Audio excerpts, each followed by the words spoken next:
नमस्कार मित्रों, मैं आपसे विवाह के बारे में बात कर रहा था। विवाह ज़िंदगी का एक बहुत महत्वपूर्ण पहलू है, बहुत महत्वपूर्ण घटना है। इसके बाद जीवन पूर्ण रूप से बदल जाता है, लेकिन इसके लिए हमको जिम्मेदारी की भावना आनी चाहिए, जवाबदेही होनी चाहिए। सिर्फ हम नौकरी करके जवाबदेही नहीं पूरी कर सकते।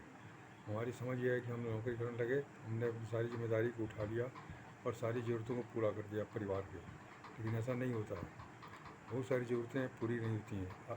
विशेष रूप से मानसिक, भावनात्मक और जो सोचने वाली चीज़ें हैं, जो दिमागी चीज़ें हैं, वो पूरी नहीं हो पाती हैं। आपसी संबंध अच्छे नहीं हो पाते हैं, स्वास्थ्य अच्छा नहीं हो पाता है, इसलिए जीवन अपूर्ण हो जाता है, जीवन रुक जाता है, जीवन चलना बंद कर देता है और तब हमारी स्थिति बहुत ही ख़राब हो जाती है। पैसा रहते हुए भी हम कुछ नहीं कर सकते, पैसे का सुख नहीं उठा सकते, पैसे की खुशी नहीं पा सकते। इसीलिए कहा था कि पैसा खुशी नहीं खरीद सकता। सब कुछ सही खरीद सकता है, लेकिन खुशी नहीं खरीद सकता, स्वास्थ्य नहीं खरीद सकता, समय नहीं खरीद सकता। सिर्फ सामान खरीद सकता है। सामान खरीदने के लिए पैसा चाहिए। तो ये हमें समझना पड़ेगा कि हम पैसे के लिए सिर्फ काम न करें, बल्कि खुशी हासिल करने के लिए काम करें, सुख के लिए खुश सुख के लिए काम करें, और इसके लिए हमें जानकारी मिलनी चाहिए। यह शिक्षा प्रणाली, जो पुरानी शिक्षा प्रणाली है, वो हमें बिल्कुल एक नौकर बनाती है, एक नौकरी के योग्य बनाती है। इसके अलावा हमें कुछ नहीं बताती। लेकिन नई शिक्षा प्रणाली हमें इंसान बनाती है, ईमानदार बनाती है, सफल बनाती है और बड़ा बनाती है।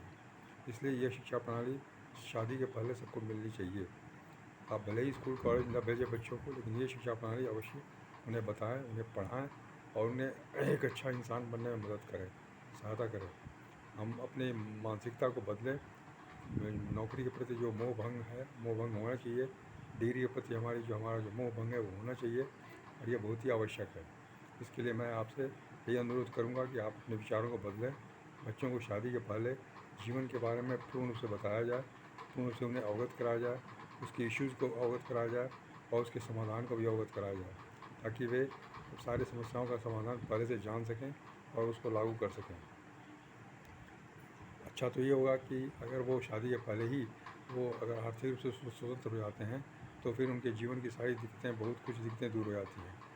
लेकिन अगर नहीं भी हो, तो शादी के बाद भी अगर करना है, तो उनको इस बात का ध्यान अवश्य होना चाहिए कि हमें आर्थिक रूप से आज़ाद होना है, व्यक्तित्व विकास करना है और उत्तम स्वास्थ्य की शिक्षा लेनी है, स्वास्थ्य को उत्तम बना कर रखना है। ये चीज़ उनके दिमाग में, दिलो दिमाग में बैठनी चाहिए, दोनों पक्षों को, पत्नी को भी, पति को भी, और फिर वो बच्चों को ये भी शिक्षा दें। इसलिए यह बहुत आवश्यक है कि शादी के पहले यह चीज़ की जानकारी हम लोग उनको दे दें, ऐसे गार्जियन हम उन्हें दे दें और उन्हें मदद करते रहें, इस बारे में हमेशा सहायता करते रहें, ताकि उन्हें कोई भी दिक्कत आने से हम सहयोग करें। इसके लिए हमें भी इसके बारे में जानकारी होनी चाहिए, हमें भी इस स्तर को प्राप्त करना चाहिए।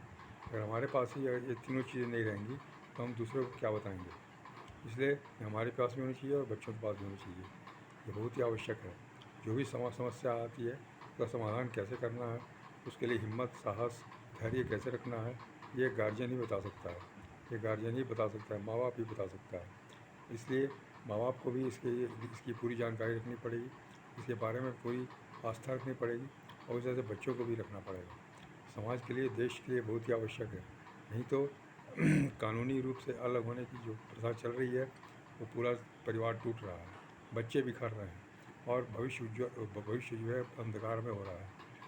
हम कितने पैसे कमा लें, लेकिन अगर परिवार नहीं है, परिवार का सुख नहीं है, तो फिर कोई सुख नहीं हमारे लिए। हम बच्चों को कुछ नहीं बना सकते, बच्चे बल्कि बिल्कुल वो निरंकुश हो जाएंगे, असामाजिक तत्व बन जाएंगे। और यही हो रहा है कि पढ़ने लिखने के बाद भी बच्चों को अच्छी परवरिश न मिलने की वजह से, अच्छी शिक्षा प्रणाली के नहीं होने की वजह से आज वो दुराचारी हो रहे हैं। अभी फ़िलहाल अभी एक हाल ही में घटना हुई थी भिलाई में। इसमें पेपर में आया था कि एक व्यक्ति है जो कार लेके जाता है पेट्रोल पंप पर, और वहाँ पर अच्छी तरह से 4-5 लीटर पेट्रोल भरवा लेता है, भरवा के भाग जाता है वहाँ से। वो पैसे नहीं देता, पैसे की चोरी करता है, पैसे पेट्रोल भरवा के वो भाग जाता है। कई पेट्रोल पंप वाले बड़े परेशान हुए, उन लोगों ने नंबर भी नोट किया, पुलिस को रिपोर्ट की। पुलिस ने जब इंक्वायरी की, तो पता चला कि वो नंबर जो है बाइक का है, वो कार का नहीं है। फिर वो दूसरे पेट्रोल, तीसरे पेट्रोल, चौथे पेट्रोल पंप से जाके इस तरह के वारदात करता रहा।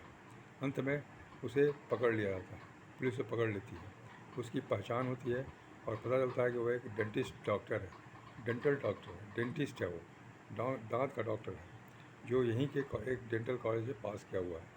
अब आप सोचिए, ये क्या कोई सोच सकता है कि एक डेंटल डॉक्टर इस तरह काम करेगा? उसने ये बात को स्वीकार किया है कि हाँ, मैं इस तरह काम करता हूँ और मैं छात्र जीवन से कर रहा हूँ। जब कारण पूछा गया तो उसने कहा कि मुझे लड़कियों को साथ ले चलने की आदत है, गर्लफ्रेंड बनाने की आदत है और उनके ऊपर खर्च करने की आदत है। लेकिन चूँकि हमारे पास पैसे कम होते थे, पैसे नहीं के बराबर होते थे, इसलिए हम चोरियाँ करते थे, चोरी के पैसे इकट्ठे करते थे और फिर उन्हें घुमाते थे, फिराते थे। चोरी करने का ढंग उसका यही था, पेट्रोल पंप से पेट्रोल भरवाएगा और भाग जाएगा। वही आदत अभी पड़ी हुई थी और वो यही काम कर रहा था। अब सोचिए कैसी शिक्षा प्रणाली है हमारी, किस तरह की शिक्षा मिल रही है कॉलेज स्कूल से हमको, किस तरह के व्यक्ति हम बन रहे हैं। आप कहेंगे कि वो तो डेंटल डॉक्टर है, डेंटल डॉक्टर कभी ऐसा नहीं कर सकता, लेकिन ऐसा हो रहा है। बड़े बड़े टेक्नोलॉजिस्ट, कंप्यूटर साइंटिस्ट सब आतंकवादी पाए जाते हैं, बहुत सारे आतंकवादी पाए जाते हैं। जो आतंकवादी पकड़े जाते हैं, पता चलता है कि उनके पास डिग्री बहुत ज़्यादा है, टेक्नोलॉजी की डिग्री और कंप्यूटर की डिग्री बहुत ज़्यादा है, बहुत कुछ जानते हैं वो। अब बताइए कि ऐसी शिक्षा प्रणाली को आप क्या कहेंगे? जिस शिक्षा प्रणाली से इस तरह के बच्चे पैदा होते हैं, जिस तरह के प्रोडक्ट पैदा होते हैं, उस शिक्षा प्रणाली को हम कहाँ तक उचित समझेंगे? अपने बच्चों को हम किस स्थिति में डालेंगे? ये सोचने वाली बात है। मैं ये नहीं कह रहा हूँ कि शिक्षा प्रणाली ने उनको चोर बनाया, गलत काम करना सिखाया। उन्होंने सिर्फ एक उसको नौकर बनाया, इसके अलावा उसको कुछ अच्छी चीज़ नहीं सिखाई गई। वो सिर्फ कुछ सब्जेक्ट पढ़ता रहा अपने लाइन के लिए, बाकी चीज़ें उसको नहीं बताई गई, इसलिए उसके अंदर दुर्भावना आती गई, उसके अंदर गलत फीलिंग आती गई। डॉक्टर तो बन गया, इंजीनियर बन गया या प्रोफेशनल हो गया, लेकिन उसके अंदर विचार अच्छे नहीं हुए। विचार को अच्छा बनाने के लिए शिक्षा प्रणाली ने कुछ नहीं किया, ये सबसे बड़ा दोष है। इसलिए ये आवश्यक है कि शिक्षा प्रणाली में इस तरह की किताबें, इस तरह की पुस्तकें, इस तरह के मीडिया शेयर्स, इस तरह के सेमिनार्स इनकॉर्पोरेट किए जाएँ, उनको डाला जाए, ताकि बच्चे यहाँ से जो निकलें सो योग्य निकलें, सुदृढ़ निकलें, सुशिक्षित निकलें, सच्चरित्र निकलें, ईमानदार निकलें और मजबूत निकलें। यह आवश्यक है। समाज के लिए स्कूल और कॉलेज एक फैक्ट्री की तरह है जो अच्छे प्रोडक्ट बना के दे रहा है, लेकिन अगर वहाँ से प्रोडक्ट ही ख़राब निकल रहे हैं तो समाज को क्या मिल रहा है? आप ये सोचिए। हमने कभी इस पर विचार नहीं किया। हम सिर्फ डिग्री लेने में, मार्क्स लेने में, मेरिट में आने में और अच्छे ग्रेड्स लाने में हम व्यस्त हैं, खुद के लिए भी और बच्चों के लिए भी। इसके अलावा हम कुछ कभी ये नहीं सोचते कि कोई किस तरह का बन रहा है आदमी, किस तरह का इंसान बन रहा है। समाज में आज गलत काम हो रहे हैं, वो भी कभी बच्चे ही थे, वो भी पहले यंग थे, स्कूल कॉलेज में पढ़ते थे, आज वो इस तरह का काम कर रहे हैं। तो ये क्या भविष्य है हमारा, क्या हमारा किस दिशा में हम जा रहे हैं, सोचने वाली बात है। इसलिए शादी करने के पहले, विवाह करने के पहले इन सब चीज़ों इन सब चीज़ों की सावधानी अवश्य लेनी चाहिए, अवश्य इनको देखना चाहिए, इसका महत्व समझना चाहिए। क्योंकि एक बार जब बच्चा बड़ा हो जाता है, इंडिपेंडेंट हो जाता है और वो किसी गलत रास्ते पर चला जाता है, तो उसको वापस लाना और फिर सुधारना बहुत ही मुश्किल बात है। कोई अगर व्यसन के ऊपर उसका ध्यान चला गया तो उसे सुधारना बहुत ही मुश्किल बात है। अगली बार मैं व्यसन के बारे में बात करूँगा आपसे, किस तरह से हम लोग व्यसन के आदी हो जाते हैं और उसके कारण हमारा स्वास्थ्य, हमारा परिवार किस तरह बिगड़ जाता है। धन्यवाद, नमस्कार।